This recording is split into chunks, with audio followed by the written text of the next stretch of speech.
Floyd Patterson versus Ingemar Johansson, the Trilogy. This fight would cap off what would be one of the best heavyweight trilogies in the history of boxing.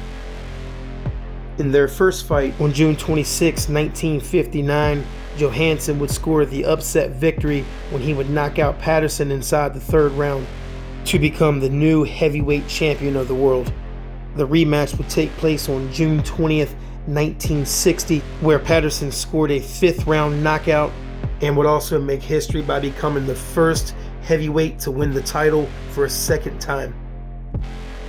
And unlike their first fight, Patterson would bring pressure from the opening bell.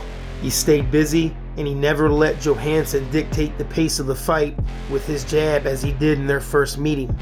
And now, with the series being all knotted up, the stage was set for their trilogy fight, and it would take place on March 13th, 1961. Leading up to this third and final fight, there was some talk of Ingemar Johansson not being fully prepared for the second fight as he was in their first.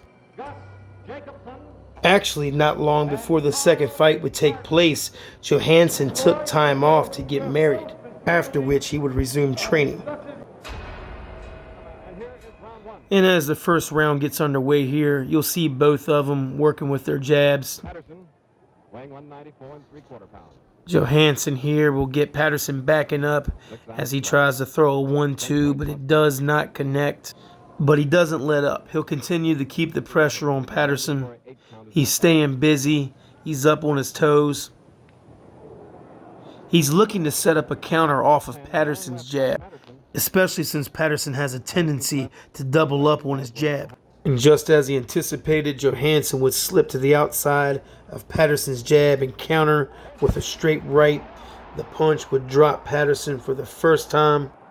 And sensing Patterson's hurt, Johansson does not let up. He keeps applying the pressure, and right there he lands another straight right followed by a short left hook.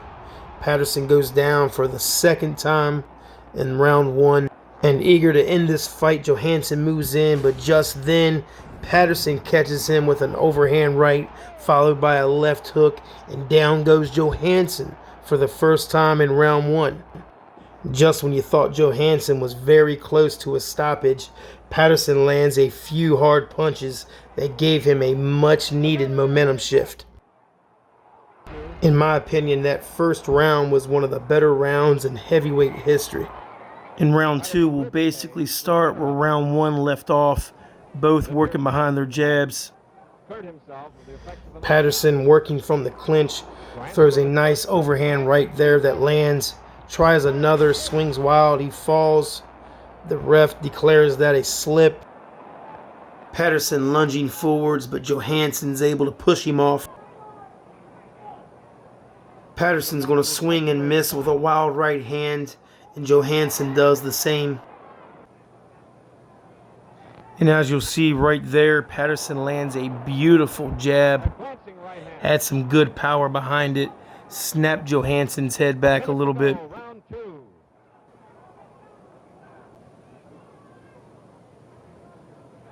Again, Patterson will land another overhand right, but the punch doesn't appear to hurt Johansson very much. Patterson's going to lunge in with one of his trademark left hooks, but it doesn't connect. And once again, both of them open up round three with their jab. Another overhand right from Patterson there. Patterson with another slip and fall.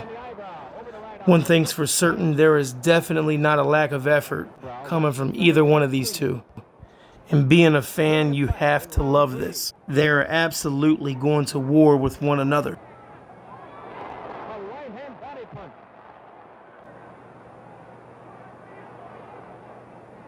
And Patterson making Johansson miss several punches there with his excellent head movement.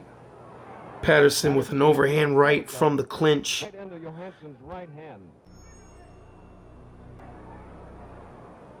Patterson swings a wild right there as they break. Patterson will charge forwards with a three-punch combination, gets Johansson backed into the ropes, Johansson returns fire, and he will catch Patterson with an overhand right, but the punch didn't seem to affect Patterson too much. Johansson will land a straight right, but Patterson will answer with an overhand right, followed by a left hook that staggers Johansson for a second, and the crowd is now on their feet. And Johansson is starting to look a bit gassed, but luckily for him, the round will come to an end. He will get a much needed break. And you can see both corners having to do a little bit of work. And now we'll start round 4. And both fighters come out working behind their jabs as usual. And again from the clinch, Patterson will land another overhand right. And again. And we'll follow that up with a 1-2. Johansson will attempt to land an overhand right, but Patterson answers back with a 5-piece combination, but it didn't look like any of those punches landed. And Patterson will just miss with a left hook there. And Johansson will miss a straight right due to Patterson's head movement. And Patterson rips a straight right down the middle, but luckily for Johansson, that punch does not land. And again, Patterson lands another overhand right from the clinch. And Johansson lands a 2-punch combination there that pops Patterson's head up. And Patterson will miss with a wild overhand right just there. And Johansson himself will try to land a straight right, but again, it misses due to Patterson's head movement. And Patterson here will start to tee off on Johansson, but none of those punches land cleanly. And at this point, Patterson has all of the momentum. He's moving forwards. He's pushing Johansson around the ring. Round 4 will now come to an end. They will start round 5, both behind their jabs.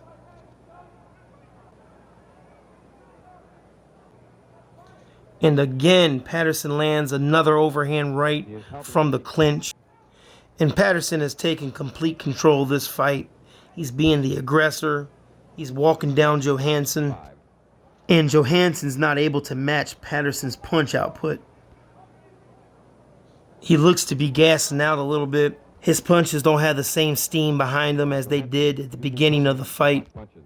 And Patterson continues to make him miss using his head movement. Patterson moves forwards, lets his hands go, super determined. And Johansson doesn't really have an answer for it. Patterson's jab continues to hit the mark.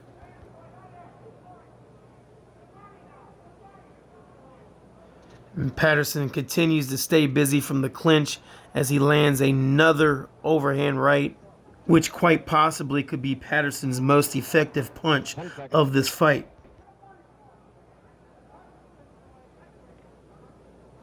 And with that, round 5 has come to an end. Here we are at the start of round 6 now. Patterson lets go of a 1-2, neither one landing. And another 1-2 from Patterson. Again, nothing landing clean. And Johansson will continue to try to land his trademark right hand. And right there, it looks like one lands partially. But if it did, Patterson took it very well. He does not appear to be hurt. They both appear to be a little bit gassed, but you can tell Patterson has just a little bit more left in his tank than Johansson does. Johansson is not throwing any power punches. He's strictly jabbing at this point. He's not giving Patterson anything to respect or doing anything to keep him at bay. And with nothing to fear, Patterson will just continue to move forwards, press Johansson, and keep punching until something lands. They are both tired. Patterson misses with a wild uppercut. Patterson's going to lunge in with a left hook that grazes Johansson, and he will follow that up with 2 overhand rights, and down goes Johansson for the second time in this fight. He gets up to one knee pretty quick, but he's hurt. He falls back down. The referee counts him out, and Patterson has defeated Johansson for the second time by knockout in round 6. This fight would cap off one of the best heavyweight trilogies of all time, and in my opinion, it helped solidify Floyd Patterson's legacy as being one of the great heavyweights of his era. Thank you for watching.